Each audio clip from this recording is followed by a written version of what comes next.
Yo mga master, another fishing adventure na naman yung ating pupuntahan. Bali, yung spot namin ay Pitas. Halos dulo siya ng 5 fingers sa Maribeles, Bataan. Nag-fishing na kami, humagis namin ng humagis. Pagkadating agad sa spot, pagkatapos mag-set up, tapos after nun, lumipat. Ito yung daan, medyo adrenaline, lalabas yung adrenaline mo dahil magiging rock climber ka muna bago makatawid sa kabilang spot. Grabe ka delikado yan o, silipin nyo, tignan nyo, ang lalim yan, mataas na bangin. Tapos yung kung sakaling mahulog ka dyan ay yung babagsakan mo, batuhan naman, kaya wala ka talagang tingin ko hindi ka na mabubuhay dito sa spot na to pag nalaglag ka dito eh.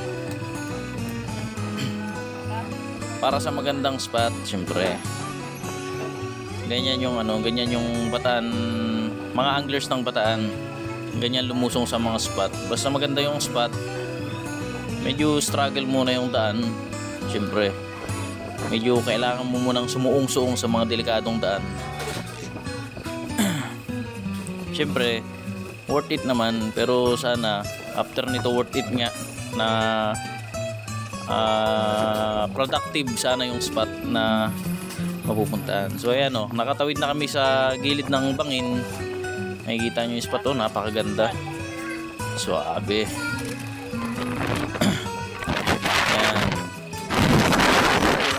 Ayan, Sigaras mga master. Napakalaki ng daming utol na sigaras. Ayan, tignan nyo yung kapaa, laki.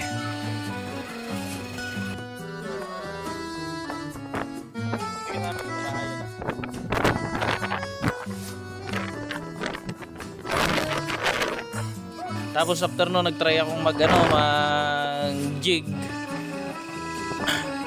mag popper, mag minnow, sinking, pero wala.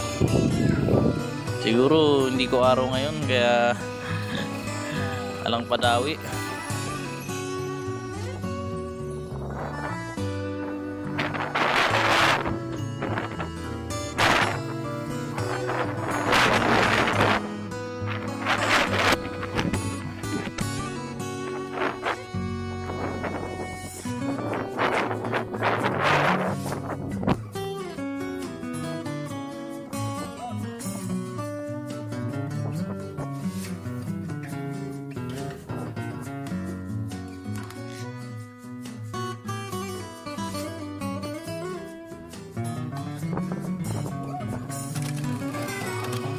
Ito na yung time na sinawa na talaga ako kakahagis. Walang dawi. So mas pinili ko na lang sumisid, manguha ng susong talaga. Siyempre, anti-zero mga master, para may pang-uwi kahit papaano. After ng mahaba-habang lakaran, mahaba-habang akyatan, matagal-tagal hagisan, siyempre food trip mga master. Lunch time, siyempre yung kwentuhan, tawanan, yung experience sa spot, kung ano man na experience ng bawat isa, yung sharings, yan yung isa, bukod sa makahuli ka ng mamaw, yan yung isa sa pinakamasarap na parte ng pagiging isang anglers. Yung solid na mga kagrupo at solid na mga kaibigan.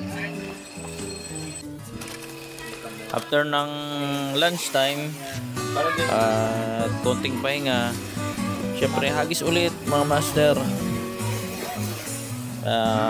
Sulitin natin yung oras. Sinulit namin yung oras habang dito kami sa spot, habang wala pa yung bangka at mahaba pa yung oras, hagis lang kasi sayang yung pagkakataon, baka sakali makamamaw, diba?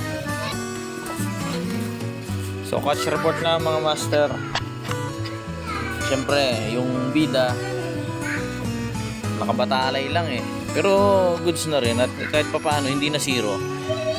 Nakadali akong batalay ng grouper, sutol ko yung sigaras, mga grouper din. Tapos ito, padawi ni Master Jeric. Unlock to. Trumpet fish by Master Jeric. Ayan o.